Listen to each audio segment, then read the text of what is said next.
So today I thought I'd talk to you about the 3 Bs: Boris, Brexit and Betrayal. But before we get going, don't forget to subscribe and also do comment below, let me know what you think. Yes, Betrayal, and we've got a fantastic, huge, massive, whopping Boris betrayal in the last few days, in that Rishi Sunak has shelved all plans to bring back imperial measurements, something which Boris Johnson stood on a platform and said it's going to be fantastic to go back to the days of imperial measurements. Well, I think many of us knew that it was always a red herring and a lie, and it was never going to happen. And of course, that's exactly what's happened. Prime Minister, you're a fan of imperial system. You want to have imperial measures. Well, I think if people want to have them, I don't think that. How easy is the system? I mean, how many ounces are in a pound? No, I'm not going to. I'm afraid I was brought up in the. I was. So you don't know how many ounces are in a pound? The basics of the imperial system. I think there are 16.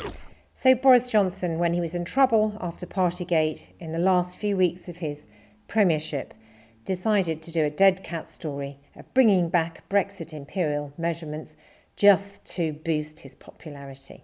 Think of all that wasted money and time on a pointless exercise just to extend Boris Johnson's political life.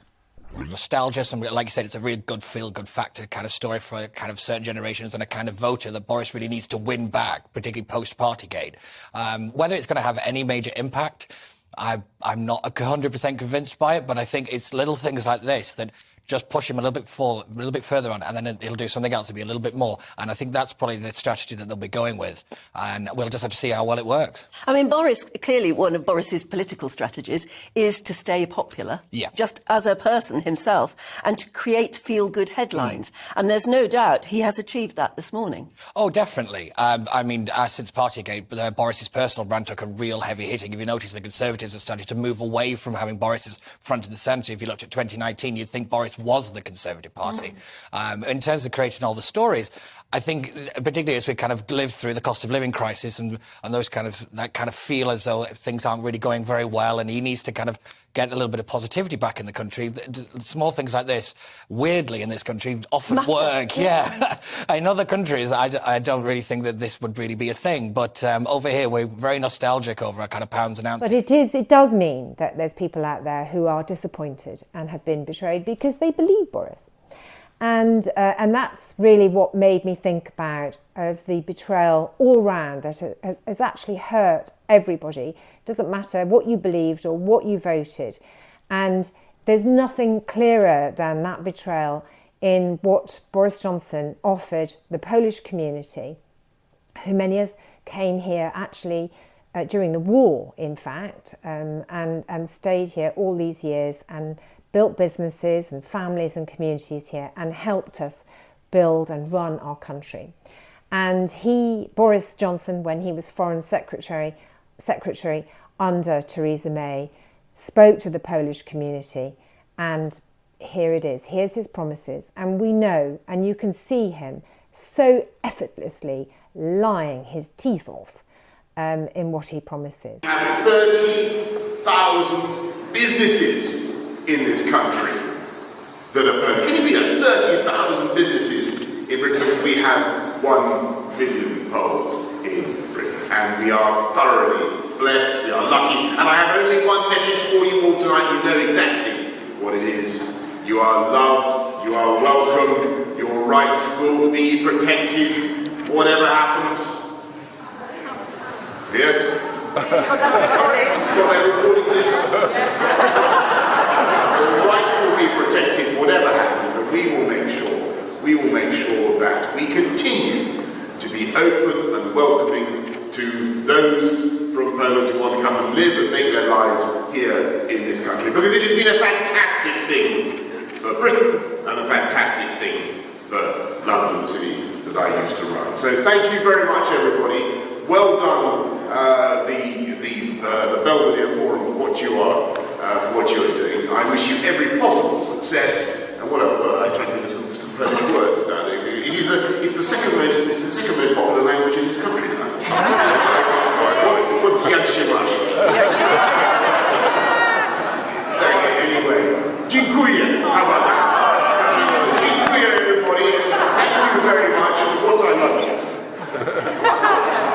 Kocham cię. Kocham Polskę. I'm joined now by Tomasz Orensky. He's a truck driver in the UK and Glasgow, Scotland. Tomasz, good to have you on the show. 127 applicants so far out of the desired 5,000. Where are all your colleagues? They're not coming, I'm afraid, because they were treated badly by Britain during the last decade or so. And Brexit made it clear that Eastern Europeans are not welcome here, so they just left. And Britain has missed the fact that Europe has changed over those 15 years or so. Back in 2004, Britain was basically the only possibility for us, apart from Ireland and Sweden, I think, where we can move and work. And now we got all 27 countries to choose from, and then some more like Norway. So why would anyone go to Britain, which is not paying well? The infrastructure for the truckers is terrible, and with all those bureaucratic barriers that Brexit created. You've written about this a bit on your blog online. Brexit plays a role, but it's not the only role here. How do you see the role of Brexit compared with sort of the long-term issue going on for British truckers? The truckers who are leaving the industry, not only the Eastern Europeans ones who were coming back to their countries or to work in Germany or other European, Western European countries, but also the British truckers were leaving because the wages are stagnating for a decade. The conditions are appalling. There are no truck stops, not even accessible toilets on the motorways. The road network is overwhelmed with traffic, and I drive in Scotland, so I quite enjoy it for obvious reasons, you know, in the beautiful nature. But driving in England is a really, really hard job now. You're constantly in traffic, constantly in roadworks and everything. So many of British truckers have left the industry as well. And when Brexit came, it was just a perfect storm. Brexit, then COVID, then people were leaving during COVID, but because there was lower demand, nobody have noticed it. And now when Britain wants to kickstart the economy again, suddenly realized that all the truckers that could do the job are gone. And the impact on Britain of the loss of freedom of movement, bringing European workers over to Britain to help us run our businesses, is highlighted here in this clip from Lady Carnarvon of Highclere Castle, also known as Downton Abbey. We have stopped being able to offer any weddings of any substantial size because of Brexit. The consequences of Brexit, the consequences of not being able to have a pool of staff from which to draw to help us man the weddings. There are no staff, and we can't run a wedding for 120 people with 4 people and the rest of us running around. It is serious. And I don't know when it's going to change. We are wrapped in red tape now in every piece of our business that we do. It's a very challenging world, so therefore our business revenues have decreased, the VAT decreases, the tax decreases, as we all try to keep going. And we're paying more money for the electricity, which is fine like everyone else. But the size of our economy is visibly decreasing if we are any sort of example.